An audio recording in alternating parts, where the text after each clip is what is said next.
Olá, dando continuidade à nossa disciplina de Química Inorgânica, hoje nós vamos falar sobre os elementos do grupo 15 e 16. Vamos falar sobre os elementos, suas propriedades e métodos de obtenção. Aqui está a tabela periódica, que está o grupo 15, que é o grupo do nitrogênio, que ele é composto pelo fósforo, arsênio, antimônio e bismuto, lógico, além do próprio nitrogênio, e que eles têm uma configuração eletrônica do tipo Ns2 e Np3. Como a gente observa, o deslocamento para a direita na tabela periódica nos leva a observar que os elementos tornam-se cada vez mais não metálicos, né? No caso aí específico, né, o nitrogênio e o fósforo são não metais, o arsênio e o antimônio são semimetais e o bismuto é metal. Isso diferentemente como exemplo, né, no caso do carbono, do grupo do carbono, que só no caso aí o carbono que era um não metal. Bem, o nitrogênio é um elemento bastante importante, né, em nossa vida, porque várias moléculas que têm caráter biológico, como os aminoácidos, né, e proteínas, têm esse elemento em sua constituição. A obtenção do nitrogênio em escala industrial pode ser feita por liquefação do ar e posterior destilação fracionada desse ar liquefeito, pois o ponto de ebulição, por exemplo, do nitrogênio, que é menos 196, enquanto o do oxigênio é menos 183 graus Celsius, né? Isso faz com que, a gente liquefazendo o ar, né, nós possamos, por destilação fracionada, retirar primeiro, no caso, o oxigênio e depois, então, vem o nitrogênio. E aí nós podemos obter não só o nitrogênio, mas também, se nos interessar, até mesmo o oxigênio. Em laboratório, o nitrogênio pode ser obtido por uma reação bastante simples. Por exemplo, se a gente pegar a amônia, borbulhar numa solução que tem o bromo, nós vamos gerar aqui, nesse caso, né, o nitrogênio gasoso e produzir o brometo de amônio. Ou podemos também, com o próprio amônio, fazer uma reação com hipoclorito de cálcio e produzir o hidrogênio, por produzir o cloreto de cálcio e água. Nos dois casos, esses são os únicos produtos, ou seja, o nitrogênio, tanto aqui quanto aqui, é o único produto gasoso que vai ser obtido nessas reações. Então, nós podemos obter dessa maneira, de uma forma bastante simples, né, o nitrogênio em laboratório. O nitrogênio, ele, como em todos os casos, né, em ele sendo o primeiro elemento do grupo, ele vai ter suas propriedades físicas e químicas diferentes dos demais elementos do seu grupo, né? Ele tem uma eletronegatividade bastante alta, né, e é o único elemento do grupo que forma compostos contendo ligações com hidrogênio, né? Ou seja, ligações hidrogênio-hidrogênio, não o nitrogênio se ligar ao hidrogênio, né, mas se ligar entre moléculas vizinhas, né, fazer essa ligação. Isso por quê? Porque nós temos aqui, né, que na amônia, que tem 3 ligações com nitrogênio e hidrogênio, nós temos aqui um par de elétrons livre no nitrogênio e uma molécula vizinha pode se ligar, né, a esta aqui, por exemplo, né, através do recebimento por esse próton desse par de elétrons do nitrogênio. Isso vai fazer que, a exemplo do que ocorre nas moléculas de água, haja interação entre as espécies que estão em solução ou mesmo em estado gasoso, né? E isso faz, por exemplo, né, com que a amônia tenha um ponto de ebulição relativamente alto. No caso da amônia, há essa interação também, mas também não no mesmo grau de intensidade que ocorre nas moléculas de água. Isso por quê? Porque a diferença de eletronegatividade entre o hidrogênio e o oxigênio é maior do que entre o hidrogênio e o nitrogênio da amônia, né? Então, isso faz com que haja a interação entre as moléculas da amônia, mas não tão forte como nas moléculas de água. Bem, o nitrogênio, ele tem uma variedade de estado de oxidação. Por exemplo, ele pode passar de 3- na amônia para 5+ no ácido nítrico. Isso porque aqui, né, o hidrogênio é 1+, 3 vezes 1, 3, né? Então fica 3+, para neutralizar essa molécula, ele tem que ter uma carga 3-. No caso do ácido nítrico, cada oxigênio é 3-, fica -6, mais 1 do hidrogênio, então o nitrogênio tem carga 5+. Vejam que no nitreto, né, ou azoteto de sódio, a carga do nitrogênio é -1/3. Isso para mostrar para vocês que essa carga não é um valor absoluto. Ela pode ser, inclusive, fracionário. O nitrogênio pode também formar ligações múltiplas, como no caso aqui, no íon cianeto, C-tripla-N. Isso significa que 2 ligações são do tipo π e uma ligação do tipo sigma. A ligação sigma, lembrando que ela é frontal entre os orbitais participantes da ligação, e as ligações π são ligações laterais, né? Aqui a gente vê, né, que, no caso, né, o nitrogênio, né, ele tem 3 elétrons desemparelhados e vão se ligar a 3 hidrogênios, né? No caso aqui do óxido nítrico, nós temos também que vai ser formado duplas ligações, né, porque o nitrogênio vai ficar com um elétron desemparelhado aqui, que isso, né, dá um caráter paramagnético na espécie do óxido nítrico. Isso pode ser detectado por técnicas espectroscópicas, mostrando que realmente nós temos aqui um elétron desemparelhado. Mas nós temos aqui uma ligação sigma e uma ligação π. O nitrogênio em si, o gás, ele é bastante utilizado para a obtenção de atmosfera inerte. Isso por quê? Porque às vezes nós queremos a ausência de oxigênio por alguma razão. Nós vamos falar algumas delas aqui. E então nós utilizamos o nitrogênio, que é pouco reativo, entenda-se, inerte, quer dizer que não leva a reação na temperatura ou no meio que nós estamos usando, né? Porque nós temos 3 ligações, então é difícil se quebrar essas 3 ligações do nitrogênio para que ele possa reagir, né? Então, por isso que ele é utilizado para a obtenção de atmosfera inerte. Por exemplo, na indústria metalúrgica, o nitrogênio, N2, o gás, é usado em grande quantidade para evitar a oxidação de certos metais ou a carbonização em processo de soldura. Ou seja, quando nós estamos efetuando a solda de algum metal, se a gente não quiser a presença do oxigênio, nós podemos injetar naquele meio o gás nitrogênio. Então, para isso, ele é bastante utilizado. Na indústria alimentícia, por exemplo, o nitrogênio é usado para evitar a oxidação de certos produtos ou ainda para inibir o desenvolvimento de bolores em insetos. A proliferação de insetos, né, ou de bolor ou de fungo, isso se deve, em parte, à presença de umidade e de oxigênio.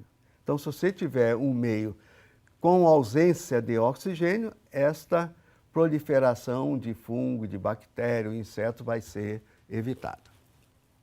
Ele também é usado, né, o nitrogênio, como gás não reativo na produção de borracha ou plásticos expandidos.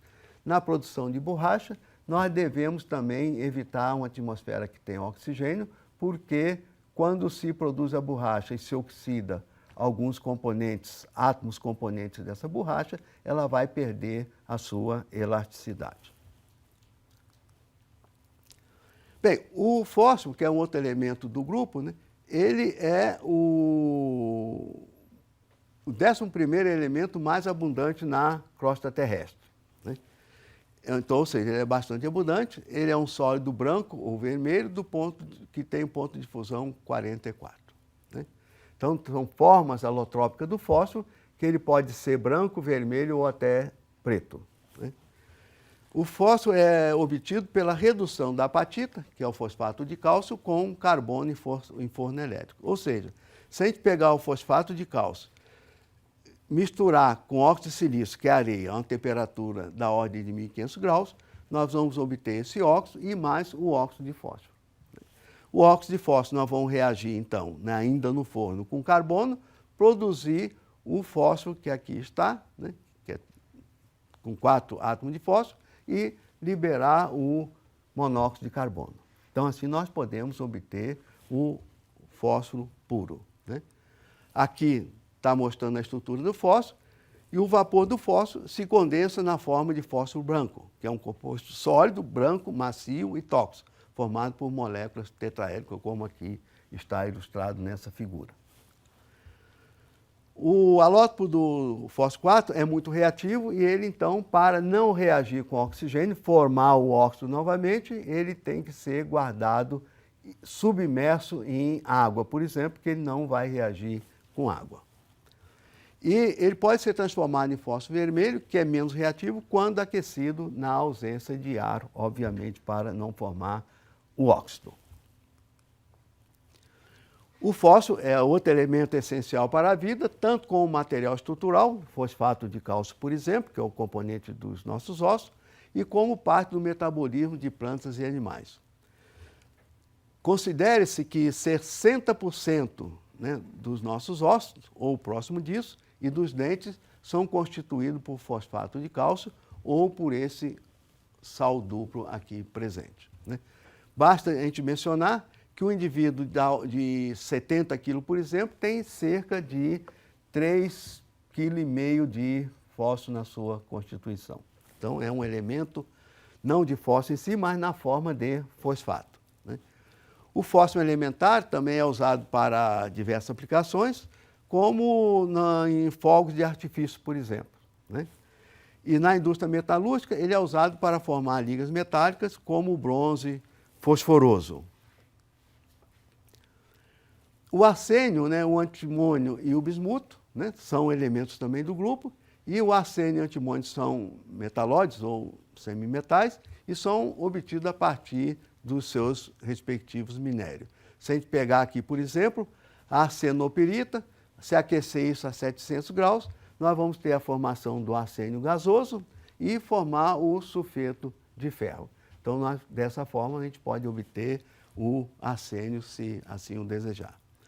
No estado elementar, esses elementos são usados principalmente em ligas de chumbo, que são empregados como eletrodos de baterias e na fabricação de semicondutores. O arseneto de galho, que tem essa composição, é utilizado em laser, incluindo os usados em leitores de CD. Então, é um outro elemento, né, o arsênio, que é relativamente bastante utilizado. O bismuto ocorre na forma de bismutinita, que é o sulfeto de bismuto, e bismita, que é o óxido de bismuto.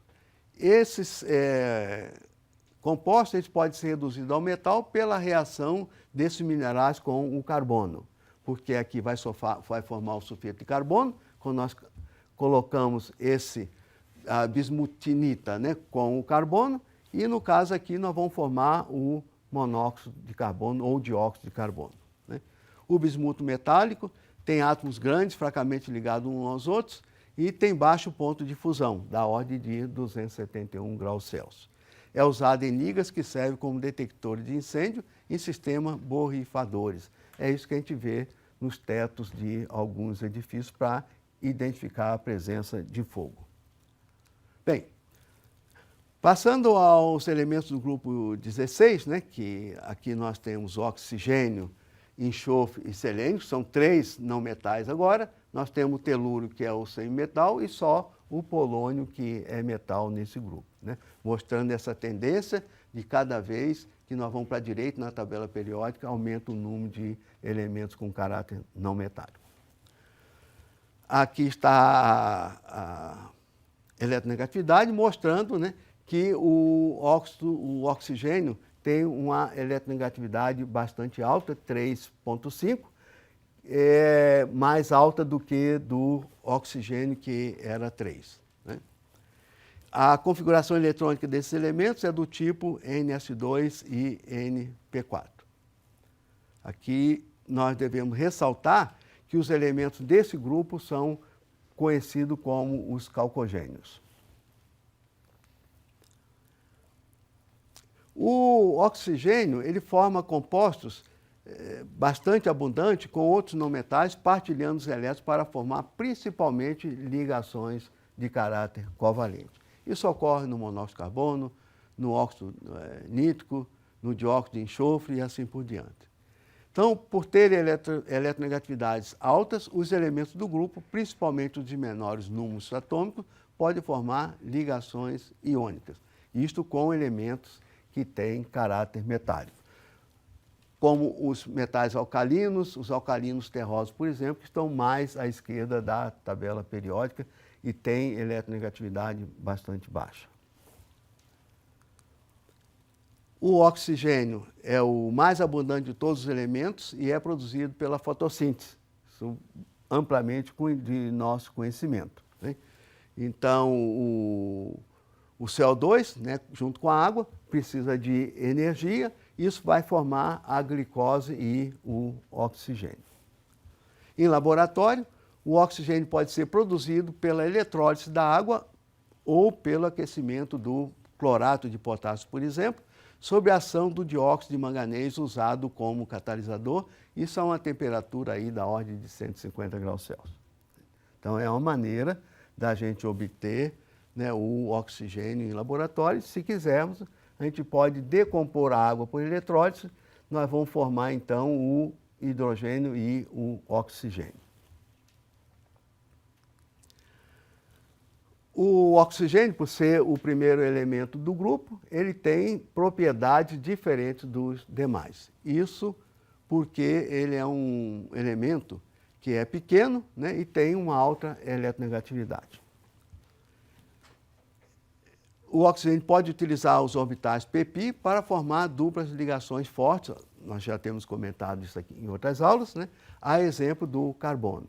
Então aqui, novamente, o dióxido de carbono, onde ele forma, junto ao carbono, né, duas ligações sigma e duas ligações pi, e essas ligações formam o dióxido de carbono, que é um composto bastante estável. Por outro lado, né, o sulfeto de carbono forma ligações duplas sim, porém é menos estável. O seleneto forma duplas ao invés de formar duplas, né, com carbono, duplas ligações, ele se polimeriza. E com telúrio, né, com o carbono, ele não forma ligações, ou pelo menos é desconhecido até o momento da existência desse composto. Então, isso mostra uma dificuldade dos elementos maiores do grupo para formar duplas ligações. O enxofre é um elemento também bastante utilizado na indústria, né, e ele pode ser extraído de depósitos subterrâneos pelo processo FRESH. Em alguns países, como a Nova Zelândia, por exemplo, tem depósitos bastante abundantes, né, de enxofre no seu solo, né, enxofre puro. E como que esse enxofre pode ser extraído desse depósito? Através desse processo FRESH, que consiste em 3 tubulações concêntricas que são introduzidas no depósito subterrâneo. O vapor superaquecido é introduzido pela tubulação mais externa, provocando a fusão do enxofre. O ar comprimido é introduzido pela tubulação central, forçando o enxofre fundido a subir pela tubulação intermediária. Então, é um processo basicamente físico que nos permite extrair o enxofre do subsolo de uma forma bastante simples, e o enxofre obtido dessa forma é bastante puro. O enxofre ele pode ser também obtido, né, a partir de alguns minérios, como a baritina, que é o sulfato de bário, da gipsita, que é o gesso, né, que é o sulfato de cálcio hidratado, a partir da galena, da blenda e da pirita, que é o sulfeto de ferro. Então, dessa forma, né, o enxofre pode ser também obtido desses minérios. Ele é obtido também na forma de gás sulfídrico, a partir do petróleo ou como dióxido de enxofre das emanações vulcânicas. Então, vocês viram, né, nessa aula que a gente pode obter vários elementos aí do grupo do oxigênio, né, do grupo do nitrogênio, e que são elementos bastante utilizados na nossa indústria.